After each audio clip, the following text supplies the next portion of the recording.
Everyone, welcome back to my channel. कसे आहात तुम्ही सगळे? आज आहे पोळा आणि मी जो आहे ना रात्री पुरणपोळीचं जेवण बनवणार आहे. पण मी बासुंदी ना सकाळीच बनवून ठेवते आणि आता ब्रेकफास्ट झाल्यानंतर पिया स्कूलला गेलेली आहे आणि त्यानंतर जे आहे पूर्ण माझं किचन आणि घर मस्त आवरून झालं आहे. आणि मी आता जे होतं म्हणजे सकाळीच जे होतं ना मी दूध जे होतं ना आटवायला ठेवलेलं होतं, जेणेकरून माझी बासुंदी जी आहे सकाळीच बनून जी मस्त फ्रीजमध्ये जाईल. तर मी माझं आता लास्ट जे आहे ना ते प्रिपरेशन चाललेलं आहे बासुंदीचं. आणि त्यासाठी बघा इथे मी ना माझ्याकडे छोटंसं असं मशीन म्हणू शकतात तुम्ही. तर हे ना मला याच्याने जे काजू बदाम वगैरे चॉप करायला ना खूपच मस्त बारीक अशी जी असतं ना कापून निघतात त्याच्यामधून. तर हे मिशोने मागवलं होतं मी काहीतरी 150च्या आतच हे घेतलं होतं. आणि आम्ही तसं जास्त एवढं स्वीट म्हणजे खात नाही, म्हणजे शिरा वगैरे किंवा मिठाई वगैरे घरी मी एवढं बनवत नाही, कारण गोड जास्त घरात कुणाला आवडत नाही. पण जेव्हा कधी बासुंदी वगैरे बनवते ना किंवा दिवाळीला काही फराळ वगैरे बनत असतो ना, तेव्हा मी याच्यामधून मस्त असे जे ड्रायफ्रूट असतात ना ते चॉप करून घेत असते. आणि इतके छान मस्त बारीक स्लाईस होऊन जाते ना, आणि तेही न दमता न थकता. कारण चाकूने कट करायचं म्हणलं ना तर मग खूप वेळ लागतो आणि खूप इकडे तिकडे उडतं पण. त्यापेक्षा असं एक छोटंसं हँडी मशीन आपल्याकडे असलं ना, तेही विदाऊट चार्जर वगैरे न वापरता मस्त हातानेच करू शकतो. तर पहा असं छान असं मस्त त्याच्याने कापलं जातं पिस्ता जे आहे बदाम काजू वगैरे. तर मी याची लिंक जर जमलं ना तर तुम्हाला डिस्क्रिप्शनमध्ये देते. मिशोने मागवलं होतं म्हणून मिशोला बऱ्यापैकी स्वस्त गोष्टी मिळून जातात. तर हे घातलं थोडं जे होतं ना वेलची आणि जे जायफळ असतं ना त्याचं बारीक असं पावडर बनवलं आणि तेही घातलं. आणि पियाला त्यामध्ये जे मनुके असतात ना किशमिश ते पण तिला खूप जास्त आवडतात, त्यामुळे ते जरा जास्त क्वांटिटीमध्ये घालते जेणेकरून ती आवडून खाईल. आणि अशा पद्धतीने माझी बासुंदी इथे ऑलमोस्ट तयार आहे. अजून पुढचे 5 ते 7 मिनटं ना मी हिला अशीच उकळून घेते आणि मग त्यामध्ये मी जे आहे साखर घालेल. आम्ही खूप कमी जे आहे ना गोड खातो, त्यामुळे मी तुम्हाला साखरेचं प्रमाण दाखवत नाही. 2.25 लिटर माझं जे होतं ना दूध होतं आणि मी तुम्हाला आता दाखवलं ना एवढी कढई भरली होती. आणि त्यानंतर आटवून मग त्यामध्ये मी आता साखर टाकेल थोड्या वेळाने. आणि बघा आता म्हणजे माझं जेवण वगैरे झालं आणि त्यानंतर ना म्हणजे जेवण करतानाच मला काहीतरी गॅलरीमधून पडण्याचा आवाज आला. तर म्हटलं चला आता जेवण झाल्यानंतर बाहेर बघायला आली मी इथे आणि हे सगळं कबुतरांनी सत्यानाश करून ठेवला. माहीत नाही ते कशासाठी येतात. म्हणजे सकाळी पण एक गोष्ट घडली, थोड्या वेळाने दाखवते मी तुम्हाला. पण मी म्हटलं जाऊ दे काय व्हिडिओ दाखवत नाही मी. 2 दिवसापूर्वी पण घडलं होतं पण मी इग्नोर केलं आणि आता हे नवीन झालं. म्हणजे यामध्ये ते खाण्यासाठी शोधायला येत आहे की काय माहीत नाही. तरी मी कपडे वगैरे ना म्हणजे 1-2 कपडे मी गॅलरीमध्ये असू देते की त्यांना वाटलं पाहिजे की इथे मनुष्य राहत आहे, आपण जायचं नाही. पण तरीही येतात आणि इतके छान माझे म्हणजे हे इतके छोटे छोटे पेन्झी आणि काहीतरी अजून एक कुठलं तरी एक फ्लावरचं जे सीड्स होते ना इतके छान ग्रो होत होते. आणि म्हटलं अजून थोडे ग्रो होते ते 1-2 दिवस आणि त्यानंतर मी यांना ट्रान्सफर करणार होती. आणि त्याआधीच हे सगळं झालं. आणि हा ट्रे तुम्हाला आठवत असेल बघा, हे म्हणजे आता त्यांच्याने फडफडताना हे पडलं आहे असं नाही आहे, हे इथपर्यंत गेलं आहे म्हटल्यावर त्यांनी काढण्याचा प्रयत्न याला जे आहे केलेला आहे. आणि 1-2 मला कावडा पण दिसला होता, कारण कावड्याला पण सवय असते गोष्टी अशा काढून साईडला करून ठेवायची. तर काल का परवाच्या दिवशी ना हे असं काढून ठेवलेलं होतं त्यांनी. हे जे 1 नंबरची कुंडी ना यातलं काढलेलं होतं. सो आज सकाळी पण मी पाहिलं ना तर हे पण असं काढून साईडला पडलेलं होतं. आणि हे पण तसंच झालेलं होतं, हे पण असंच काढून सकाळी पडलं होतं आणि मी दाखवेल म्हणून राहिलं. तर आता हे नवीन इन्सिडंट झाला हा, त्यामुळे मी तुम्हाला आता दाखवते. म्हणजे ज्या गोष्टी चांगल्या जगणाऱ्या असतात ना त्यांनासुद्धा खराब करून टाकतात. आता काय करायचं कबुतरांचं, मी खूप वैतागलेली आहे, मी शब्दात नाही सांगू शकत. आणि यामधलं तर जे छोटं जे होतं ना माझं झेंडूचं छोटंसं रोपटं होतं, मस्त छान ग्रो झालं होतं, मी त्याला लावलं होतं तर.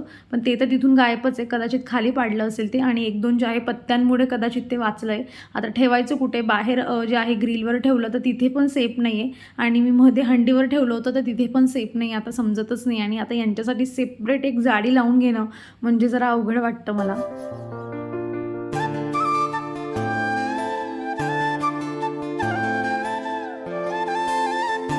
आमच्याकडे जी बर्ड नेट असते ना ती आहे बरं का. म्हणजे आम्ही जेव्हा मुंबईला राहत होतो ना तेव्हा इथे खूप म्हणजे खूप खराब करून ठेवायचे ते. म्हणून आम्ही इथे जेव्हा मध्ये व्हिजिट करायला यायचो ना तेव्हा आम्ही 2,000 रुपयाची जाळी घेतली होती आणि ती लावून गेलो होतो आम्ही राहत नसताना देखील. पण आल्यानंतर असं वाटतं ना आपल्याला की एवढी छान बाल्कनी प्लांट्स वगैरे लावले तर जरा मोकळं वाटलं पाहिजे, त्यामुळे आम्ही काढून ठेवली होती. पण मला आता असं वाटतं की परत लावावं, पण ते काय होतं ना असं कोंडल्यासारखं फील होतं काही दिवस. मला तो एक्सपिरियन्स नको आहे, मला असं वाटतं की मोकळं पाहिजे.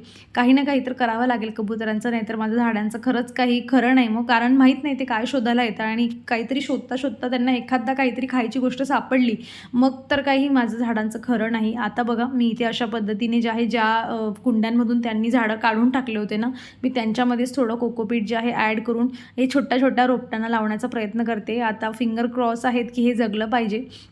बघूयात काय होतं, मी तुम्हाला फ्युचरमध्ये सांगते. पण एक चांगली एखादी रेमेडी असेल ना कबुतरांना पळवण्याची तर मला नक्की सांगा. तसं ते कॅसेट वगैरे लावून करतात पण त्यांनाही ते यूज टू होतात आणि यायला लागतात. आता लेट्स सी काहीतरी मार्ग काढावाच लागेल यातून.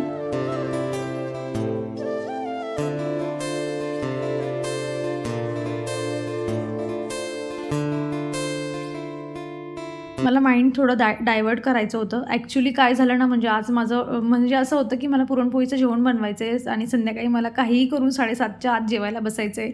म्हटल्यावर मी ठरवलेलं होतं की आज जे आहे क्लिनिंगचं काम जरा स्किप करेल, पण मला थोडं माइंड जे होतं ना थोडं डायव्हर्ट करून घ्यायचं होतं म्हणून मी हे क्लिनिंग करायला काम घेतलं. नाहीतर हा सोफा मी उद्या क्लीन करणार होती आणि थोडं शांत राहावं आणि त्याच गोष्टीचा विचार करू नये. कारण झाडांना काही झालं ना, मी खरं सांगते म्हणजे ज्या लोकांना गार्डनिंगबद्दल काही माहीत नाही किंवा इंटरेस्ट नाही ना, तुम्ही लोक माझ्यावर हसणार, पण खरंच म्हणजे झाडांना काही झालं ना मला खूप वाईट वाटत असतं. तर चला असो आता सोडूयात. आणि बघा इथे सोफा क्लीन करायचा असलं ना, अगदी सोप्या पद्धतीने सोफा क्लीन करायला तुम्हाला सांगते मी. बाप्पा घरी येणार आहेत म्हणून मी सोफा क्लीन करायला घेतलेला आहे.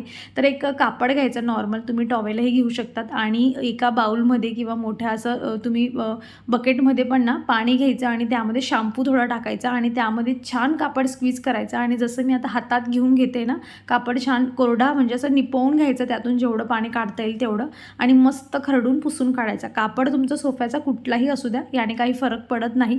जेवढं काही डस्ट आहे ना भरपूर ॲब्झॉर्ब होते. नाहीतर मग काय करायची, अशी प्लेट घ्यायची, याच्यापेक्षा मोठ्या साईजची प्लेट घेऊ शकता, पण मी इथे टी शर्ट पियाचं छोटं होतं म्हणून छोटी प्लेट घेतली आहे. असं पकडायचं गोल करून आणि याच्याने सरळ असं असं पुसून काढायचं आणि 1-2 वेळा मग परत त्याच ज्या शॅम्पूच्या पाण्यामध्ये डीप करायचं, स्क्वीज करायचं आणि अशा पद्धतीने सोफा क्लीन करून घ्यायचा. याच्याने डाग पण पडत नाही आणि खूप छान सोफा क्लीन होऊन जातो.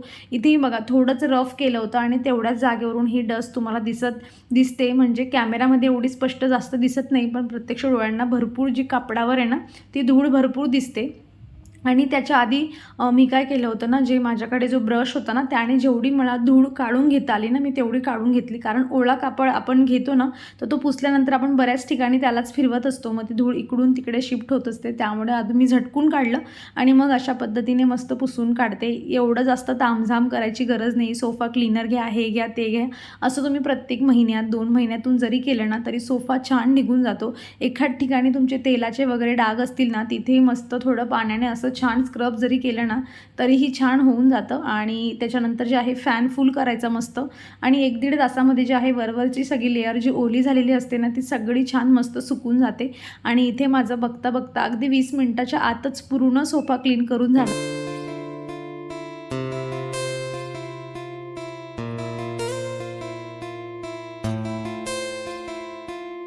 मी कालच्या व्हिडिओतच तुम्हाला सांगितलं होतं की DIYमधून जे काही आणलं आहे मी तुमच्यासोबत पुढच्या व्हिडिओत शेअर करते, जास्त काही नाही. तर बघा कोम जो माझा मम्मीकडे राहिला होता त्याच्या रिप्लेसमेंटमध्ये एक कोम आणलेला आहे आणि ही फ्रेम मला खूप छान म्हणजे मस्त वाटली मला.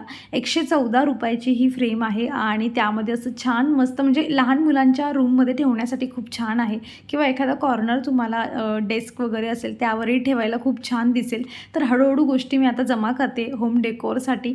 सो या 2 गोष्टी आणल्या आणि 2-3 गोष्टी ना कारसाठी घेतलेल्या होत्या. सो हा जो कोम आहे ना हा 135 रुपयाला मिळालेला आणि ती फ्रेम 114 रुपयाची. आणि कारसाठी बघा ते खिडक्यांना लावतात ना की ऊन यायला नको असं काळं एक असतं ते लावलेलं आहे, ते घेतलेलं आहे. ते पण तिथे खूप स्वस्त मिळालं, 105 रुपयाचे 2, जे की रोडावर वगैरे दुकानात खूप महाग मिळतात किंवा 100 रुपयाचं एक मिळतं, तिथे अगदी 100 रुपयात 2 मिळाले. आणि ते पाठीला टेकण्यासाठी असतं बघा अजून की थोडं गॅप जो पळतो ना पाठीमध्ये तर त्यासाठी पण होतं तिथे, तेही आणलं. अशा 2-4 गोष्टी आणल्यात फक्त आणि अशी छोटीशी शॉपिंग होती. आणि प्रत्येक वेळा मला आवडते की छोटी छोटी शॉपिंग करायची आणि प्रत्येक वेळा थोडं थोडं आनंदी व्हायचं, कारण शॉपिंग म्हणजे आनंद असतो. आणि चला आता बघा माझं जे आहे ना म्हणजे मी माझे भांडे वगैरे आवरायचे बाकी जेवण झाल्यानंतर आणि मला एक काम करून घ्यायचं आहे ते म्हणजे पुरणाच्या पोळीसाठी पीठ असताना ते काढून घ्यायचं आहे आणि मग हा थोडा ओटा खराब होईलच, मग त्यानंतर जे आहे ओटा क्लीन करून भांडे वगैरे घसून घेईल. तर मी इथे कढई घेतली आहे कारण भांडे माझे धुवायचे बाकी जेवणानंतरचे.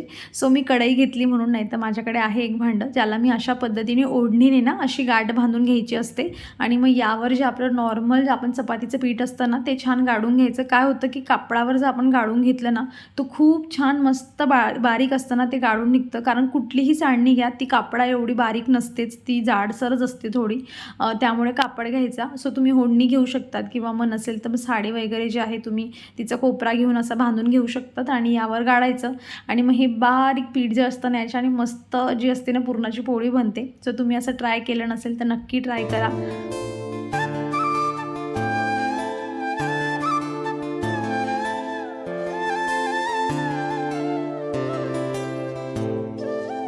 मी ना 6 वाजता स्वयंपाकाला लागली होती. म्हणजे माझं जेव्हा ठरलं ना की आपण रात्रीच पुरणाची पोळी बनवूया, कारण काय होतं ना की पिया ही स्कूलला गेली होती आणि भाऊ पण मी त्याला सांगितलं होतं की थांब तू एक दिवस, तर तोही कॉलेजला जाणार होता. म्हणून म्हटलं सगळेजण रात्रीच मस्त जेवण करूया. आणि पुरणपोळीचं जेवण काय होतं ना खूप जास्त हेवी होतं आणि मला असं वाटतं की मी जे फील करते ना आतून तेच मी दुसऱ्यालाही समजत असते. आणि मला असं वाटतं की एवढं हेवी जेवण ना उशीर झाला, म्हणजे तसे आम्ही 8पर्यंत जेवायला बसतो, पण माझं असं होतं की जर आपण एवढं हेवी जेवण करतोय ना तर आपण अजून अर्धा तास पहिले जेवण केलं पाहिजे, जेणेकरून 8पर्यंत आपलं जेवण होऊन जाईल, सगळे कामही होतील आणि थोडा वॉक पण होईल, अशी माझी प्लॅनिंग होती. आणि म्हणून मी लवकर स्वयंपाकाला लागली. सो आता जवळजवळ झालं आहे, म्हणजे 7 वाजलेत आणि पुरणाच्या पोळ्या फक्त मला बनवायच्या आहे आणि तेवढं तळण वगैरे काढून घ्यायचं आहे. आणि माझं नेहमीचं असं आहे की पुरणपोळी बनवायला घेतली ना की पहिली पुरणपोळी थोडी म्हणजे जाडसर किंवा थोडी फाटते. मग जसं जसं पुरणपोळी माझी पुढे जात जाते ना, शेवटची जी पुरणपोळी असते ना माझी, ती इतकी छान बनते ना, म्हणजे पहिली आणि शेवटचीचा ताळमेळच नसतो. सो पहिल्यापासून प्रॅक्टिस होत असते प्रत्येक वेळा, पहिल्यापेक्षा दुसरी बेटर आणि दुसऱ्यापेक्षा तिसरी बेटर, असं करता करता जी शेवटची असो, मग मी 4 पुरणच्या पोळ्या बनवो किंवा मी 6-7 बनवो, जसं जसं मी पुढे जाते ना तशी तशी माझी पुरणाची पोळी बेटर होत असते. चला असो, इथे पुरणाची पोळी मस्त बनवते आणि तुम्हीही पोळ्याच्या दिवशी जी आहे पुरणाची पोळी बनवली किंवा काय श्रीखंड वगैरे बनवलं होतं मला कमेंटमधून नक्की सांगा. सो भाऊ होता आणि इथे त्याचंच चाललं होतं काहीतरी लॅपटॉपवर दाखवणं की मी हे असं बनवलं आहे तसं बनवलं आहे. तो सगळं शेअर करतो माझ्यासोबत, अगदी फ्रेंड्स हे ते आणि सगळं शेअर करतो. आणि मग आपण इंटरेस्ट घेतला तर मग समोरचा व्यक्तीही नेक्स्ट टाईम सांगायला आपल्याकडे इंटरेस्ट घेऊन येत असतो. आपण इंटरेस्ट नाही दाखवला तर मग तोही पुढच्या वेळेस जो असतो इग्नोर मारतो आपल्याला आणि आपल्याला सांगत नाही भरपूर गोष्टी. सो एखाद्याच्या आयुष्यामधल्या प्रत्येक गोष्टी जर आपल्याला पाहिजे असतील, ऐकून घ्यायचे असतील, त्याच्या तोंडून काही हाईड नाही करावं त्याने आपल्यापासून असं वाटत असेल तर प्रत्येक स्टार्टिंगपासूनची गोष्टीला इंटरेस्ट घेऊन ऐका, जेणेकरून सगळ्या गोष्टी तुमच्यापर्यंत पोहोचतात. सेम मी पियावरही अप्लाय करते. मी तिच्याही सगळ्या गोष्टी जे काही स्कूलमधून तिची 2 वेळा 3 वेळा रिपीट बडबड होते ना, मी ऐकते, कारण मला पाहिजे की ती मोठी झाल्यानंतर तिने सगळ्या गोष्टी माझ्यासोबत शेअर केल्या पाहिजे, माझ्यापासून काही लपवायला नको. सो आत्तापासून ही गोष्टीची प्रॅक्टिस करावी लागेल, तेव्हा जाऊन फ्युचरमध्ये ती मला सगळ्या गोष्टी सांगेल. सो एक नॉर्मल असं मला वाटतं फक्त. आणि बघा जशी जशी पुरणाची पोळी पुढे जाते माझी तशी ती फुगते पण आहे छान.